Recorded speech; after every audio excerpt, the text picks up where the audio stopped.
And what is up, guys? Welcome back to the Acceleracers Hub for another video. Hope you're all having an absolutely awesome Monday. So for today's video, we got something a little bit different. We're going to be going through a recent trade that I made.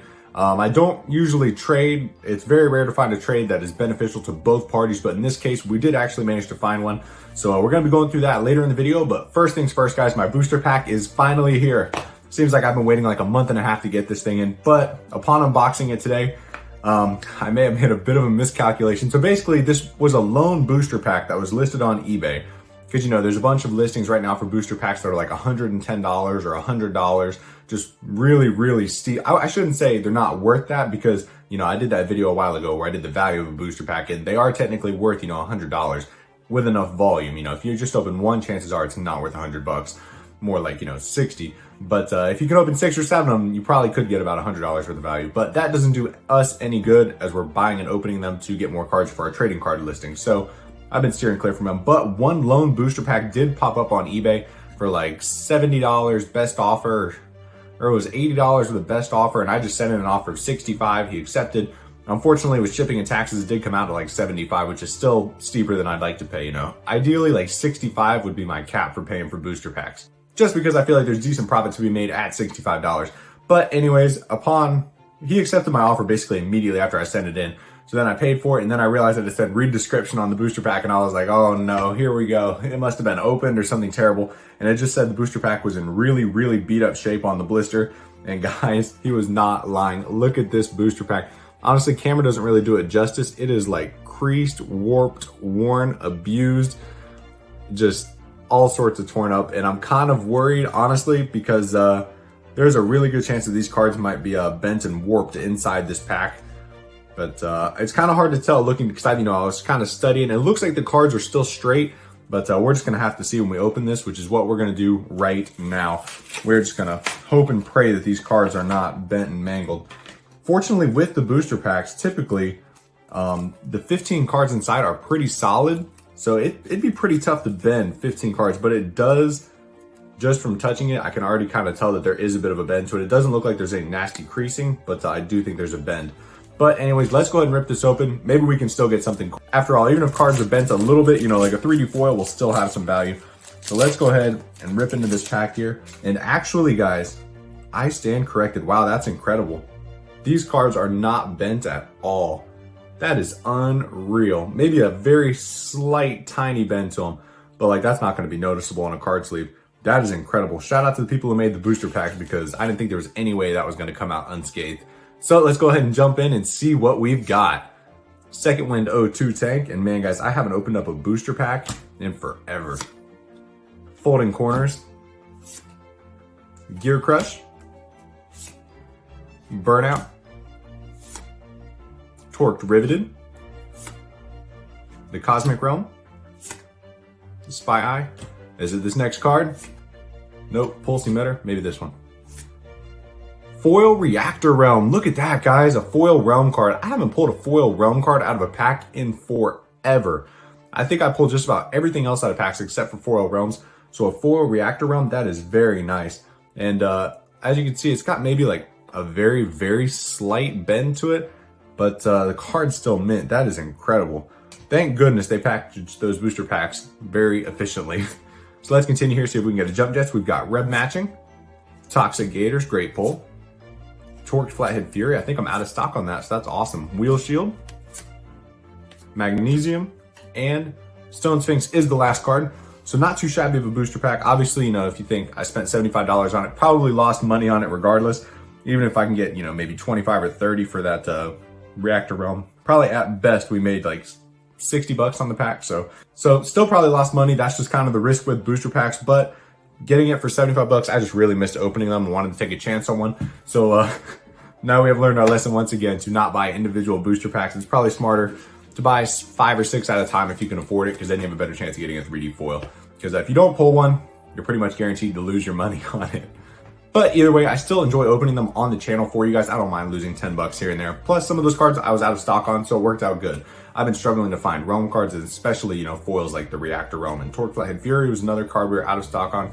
So still pretty solid all the way around. But now let's transition to the trade that we executed sometime, I believe it was maybe 2 weeks ago. So basically, Longtime buyer, I'm not gonna say his name on here because I don't want to give out anybody's information, but a longtime buyer, been collecting the trading cards pretty heavily. And as you guys know, I had a bunch of 3D foils left over from that sheet of trading cards. I think I'm down to my last like 4 or 5, honestly. I think most of them are pretty much gone by now. But anyways, buyer was looking to get some 3D foils, said he had a bunch of carded cards that he's willing to trade. I said, okay, let me see what you got. And he said they were Gen 2 cards, and I was like, perfect, let's see them, you know, just to see what you got. Because a lot of the times trading really isn't beneficial, because a lot of times there's a clear winner and a clear loser. And if you tend to trade stuff that is exactly equal value, then you both lose money on shipping, you know, shipping the products to one another. Trading is just not one of my favorite things to do.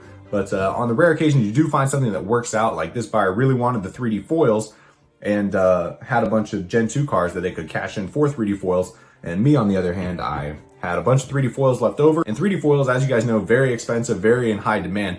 But the problem is they're not super quick sellers, because just, you know, it's a lot of money to spend on a trading card, you know, $200 to $250, sometimes $300 or more for a Metro Realm, you know. So 3D foils, you always want them in stock, but having too many of them, it just takes forever to sell through them, you know. They will always sell in the end, but it takes some time. And part of the whole running a shop thing is that you want to consistently move through your inventory. So the 3D foils are great, love having them in stock, but having too many of them, they just sit for a while, you know, until some people message you and say, hey, I'm willing to buy that 2 months from now, or 2.5 months from now, or how long can you hold this for me? And I don't mind holding stuff for people, but after a while, if you just get too many 3D foils, they just sort of junk up your inventory. And I'd much rather have something that's quicker and easier to sell, like Gen 2 cars that normally aren't as expensive. So he had Gen 2 cars, I had 3D foils that he wanted. We executed a nice little trade. So the cards that I traded were a 3D foil Hyper Synchro and a 3D foil Vector Anthracite, probably about $250 to $300 a piece. So right at like $500 to $600 worth of 3D foils, give or take, and they were off of the trading card sheet as well. And in return, I got 8 Gen 2 Acceleracers cars. They were all on kind of beat up blisters, but still factory sealed. They looked great, including some rare cars as well, like Drone Baseline, Gen 2 RDO 8, so on and so forth. But let's go ahead and just take a look at the cars that we got in stock. All right, so let's take a look at these Gen 2 cars that we got in. So we got 8 total cars. They were all pretty beat up. The blisters were pretty worn, but they were all still factory sealed, including a couple of rare ones. So let's take a look at it. The first one that we got is a Gen 2 Acceleracers Series Anthracite. I already had a couple of these. As you can see, there's a lot of wear on them. I already had a couple of these anthracites, but Gen 2 cars are pretty popular, and there just don't seem to be as many of these on the market as there do the 2005 Acceleracers. So anytime I get a chance to get more Gen 2 cars, I typically jump at the opportunity. Next up, we have a Gen 2 Realm Series Jackhammer. Definitely one of the cooler Gen 2 models. Once again, a lot of wear on it, but Gen 2 Jackhammer is pretty popular. Honestly, the car's not all that rare, but it definitely is one of the more popular Gen 2 cars as far as like fan favorites go, I think. Next up, we got a Realm Series RDO 6. This one definitely not one of the more popular 2006 Acceleracers cars. Still pretty cool. I think it deserves more love. I love the purple and green on it for sure.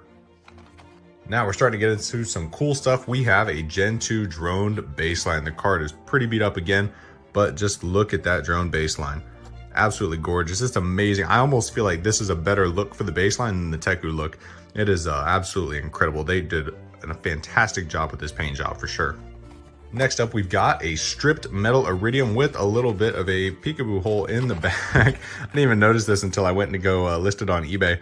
And I noticed it's got a little window back there for viewing. But fortunately, the way they package these Gen 2 cars, there's like 2 layers of plastic. It's kind of hard to explain. As you can see, there's like a second layer about halfway through where the car is. So this hole actually does not reach directly to the car, which is probably the only reason that there's not a ton of dust and stuff in there. But stripped metal iridium. Next up, one of my personal favorite Gen 2 cars, we have the Acceleracers Series Cub Light. Look at that purple and orange. Absolutely sweet. Definitely one of the cooler looking car models for sure. Then we have another one of my personal favorites, which is the stripped metal RDO 2. These have been all over the place in price recently. On auction, they seem to end at like 45, 50 bucks when they go on auction. But if they go and buy it now, it seems like they're always 80 to 90 bucks. And they do sell pretty consistently at 80 to 90. I guess that just goes to show that a lot of people don't want to wait for auctions to pop up and get them for cheap. Because one literally did just end for like $52 or $53 today on auction. But Strip Metal Series RDO 2. And then the crown jewel, of course, the Acceleracers Series RDO 8. Definitely one of the coolest cars in the Gen 2 line. Love the blue and green. Absolutely incredible. One of these just ended an auction the other day for like $85 or $86. Or was it 76? It was either like 86 or 76. So definitely when they go on auction, fairly cheap. But I know one ended on Buy It Now not too long ago for $150. So I'm sure I'll list this for pretty expensive just because they are so hard to find. So that is our haul of Gen 2 Acceleracers cars. And some of these cars have already sold. I think 4 of them have actually already sold. So that's why I wanted to make sure to film this video today, not later in the week, because they're going to be gone. But that's just a recent trade that I managed to execute. Just wanted to show you guys where those Gen 2 cars came from in case you were wondering, and sort of explain how I got them. But and it is proof that there are sometimes mutually beneficial trades out there, because like I said, buyer was able to get the 3D foils that he wanted, didn't have to shell out, $600 cash because he had something else that was just as good, in my opinion. So huge shout out to that guy. Like I said, not going to name his name, but definitely worked out good for both of us, I believe, and hopefully we'll be able to do more business in the future. So that's going to wrap it up for this video, guys. Just wanted to go through that booster pack opening with you guys. Bummer that we couldn't get a 3D foil, but Reactor Realm is not too bad. And wanted to go through that trade that I made recently. So hopefully you guys enjoyed. If you did, be sure to smash the like button for me. Subscribe to the Acceleracers Hub for more Acceleracers related content. And I'll see you guys in the next video. Peace out, guys.